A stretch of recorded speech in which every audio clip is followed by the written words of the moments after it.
दोस्तों, दरमियानी रात की घटाटोप तारीकी में जब सारी दुनिया महवे ख्वाब होती है तो रात के उस पहर एक लम्हा ऐसा होता है जो बहुत से लोगों के नजदीक एक खास लम्हा होता है।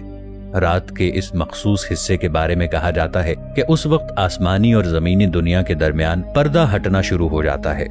दोस्तों, ये लम्हा ऐसा जादुई और पुरस्कार होता है जिसके बारे में निकोला टेस्ला ने कहा था कि अल्लाह ताला उस वक्त कायनात के राजों को बहुत धीमी आवाज में यानी सरगोशियों में जाहिर कर रहा होता है। दोस्तों, उस एक लम्हे का इस पूरी कायनात के साथ क्या ताल्लुक है और निकोला टेस्ला ने इस खास लम्हे को सबसे ज्यादा कीमती लम्हा क्यों कहा कि इस लम्हे में इंसान अपनी किस्मत अपने हाथ में रखकर अपनी जिंदगी बदल सकता है। दोस्तों, हमारी आज की वीडियो इसी पुरअसरार लम्हे के बारे में है। वीडियो निहायत हैरत अंगेज और मालूमाती होने वाली है, इसलिए हमारी इस वीडियो को आखिर तक जरूर देखिएगा। दोस्तों, अगर हम सब गौर करें तो तहज्जुद के वक्त रोजाना एक मौजज़ा रूनुमा होता है। दोस्तों, रात के इस पहर स्पेस और वक्त एक साथ सफर करने लगते हैं और कायनात का जर्रा जर्रा सोए हुए इंसान से चीख चीख कर मुखातिब हो रहा होता है और कहता है, ऐ गाफिल इंसान उठ, देख, कामयाबी तेरे दरवाजे की चौखट पर खड़ी तेरी राह देख रही है।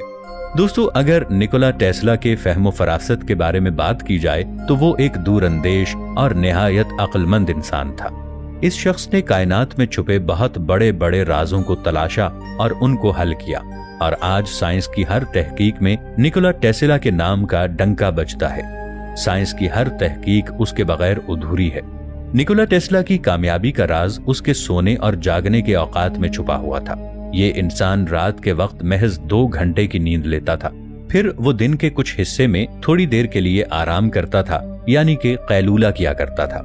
निकोला टेस्ला के मुताबिक वो सोने के इन औकात की वजह से अपने दिन भर के काम को भरपूर तरीके से कर सकता था।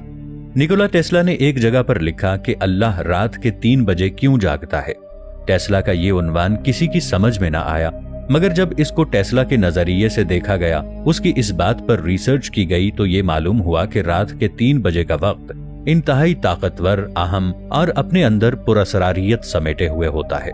अगर कोई इंसान उस वक्त जागा हुआ होता है तो वो अपने जिस्म में एक अजीबोगरीब ताकत महसूस करेगा। उस इंसान को ऐसा महसूस होगा जैसे कोई अनदेखी ताकत उसके जिस्म में दाखिल होकर उसकी आने वाली जिंदगी के बारे में मनसूबाबंदी कर रही हो। निकोला टेस्ला का ये कहना था कि रात के 3 बजे यानी तहज्जुद के वक्त के करीब इंसान उन चीजों के बारे में भी बेहतरीन तरीके से सोच सकता है जो चीजें उसकी सोच के पर्दे से बहुत दूर होती हैं, और इंसान का दिमाग सबसे ज्यादा फाल, मुतहर्रिक और सोचने समझने के काबिल होता है। इस्लाम के अलावा दूसरे मज़ाहिब में भी इस वक्त के बारे में कहा गया है कि इस वक्त हमारे जिस्म की दुनिया और रूह की दुनिया के दरमियान जो पर्दा हायल होता है, इस टाइम पर वो पर्दा तकरीबन हट चुका होता है और इन दोनों दुनियाओं यानी रूहानी और जिस्मानी दुनिया के दरमियान एक रास्ता कायम हो जाता है। निकोला टेस्ला ने उस वक्त ये रिसर्च की और अंदाजा लगाया कि इस पूरी कायनात को कोई एक ताकत कंट्रोल किए हुए है और वो ताकत पूरी कायनात से राबिते में है। दोस्तों, निकोला टेस्ला ने बहुत से मज़ाहिब को देखा और परखा और उसने ये नतीजा अखज़ किया कि जिस मजहब में उसने अनदेखी ताकत यानी अल्लाह ताला का ताल्लुक सबसे ज्यादा मजबूत और हकीकत के करीब तरीन देखा, वो दीन इस्लाम है। दोस्तों, अगर हम कुरान और हदीस के बारे में बात करें तो बहुत से मकामात पर तहज्जुद का वक्त निहायत अहम होने के इशारे मिलते हैं। निकोला टेस्ला तहज्जुद की अहमियत को समझ चुका था और वो इस ताकत की तलाश में था जो ताकत इंसान को अल्लाह ताला के करीब तरीन कर देती है। इसीलिए ये शख्स सुबह के 3 बजे उठकर अपने काम में मसरूफ हो जाया करता था।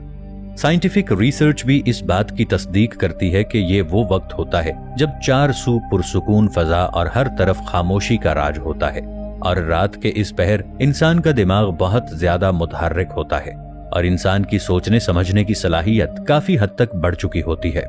इस्लाम में सुबह के 3 बजे के वक्त को तहज्जुद का वक्त कहा गया है और इस्लाम में तहज्जुद के वक्त की बहुत ज्यादा फजीलत बयान की गई है। तहज्जुद का मतलब है नींद तोड़कर उठ खड़े होना, यानी रात के एक पहर सोकर और दूसरा पहर उठकर अल्लाह ताला के सामने सरबसजूद हुआ जाए।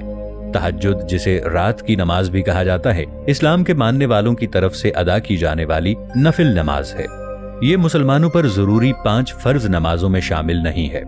हालांकि हमारे प्यारे पैगंबर نبی کریم صلی اللہ علیہ وآلہ وسلم تہجد کی نماز باقاعدگی سے خود ادا کیا کرتے تھے اور اپنے صحابہ کرام رضی اللہ تعالی عنہم کو بھی ترغیب دیا کرتے تھے۔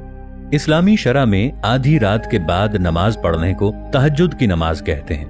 قرآن میں صرف ایک جگہ 17ویں سورت میں یہ لفظ آیا ہے، جس کا مفہوم کچھ یوں ہے: اے نبی صلی اللہ علیہ وآلہ وسلم، رات میں تہجد پڑھیں، یہ آپ کے لیے نفل ہیں۔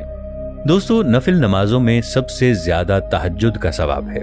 سن 1990 میں امریکہ کے ایک سائنسی رسالے سائنٹیفک امریکن میں ایک سائنسی خبر شائع ہوئی جو کہ امریکہ کی یونیورسٹی آف پینسلوینیا میں کی گئی تھی۔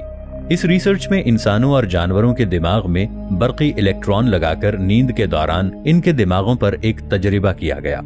اس تحقیق کے بعد جو بات سامنے آئی، اس کا نتیجہ یہ نکلا کہ نیند لینے کے بعد انسان کی یادداشت میں خاطر خواہ اضافہ ہوتا ہے۔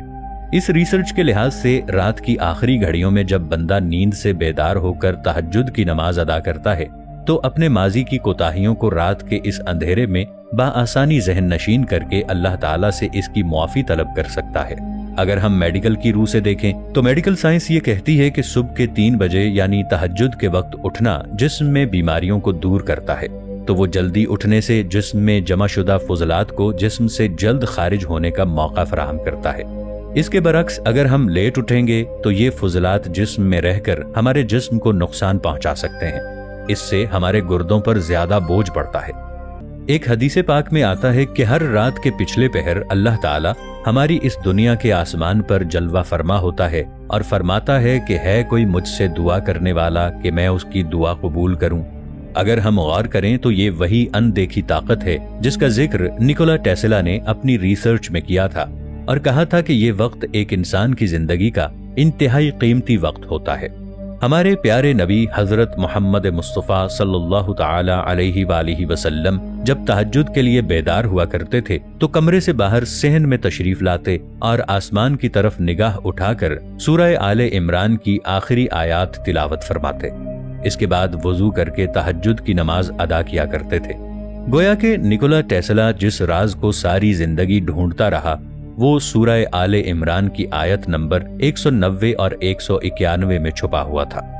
بے شک آسمانوں اور زمین کی پیدائش رات اور دن کے بدل بدل کر آنے جانے میں عقل والوں کے لیے نشانیاں ہیں، جو کھڑے اور بیٹھے اور لیٹے ہر حال میں خدا کو یاد کرتے اور آسمان اور زمین کی پیدائش پر غور کرتے ہیں۔ اس طرح کوئی بھی شخص اللہ تعالیٰ کی عطا کے بغیر غور و فکر نہیں کر سکتا۔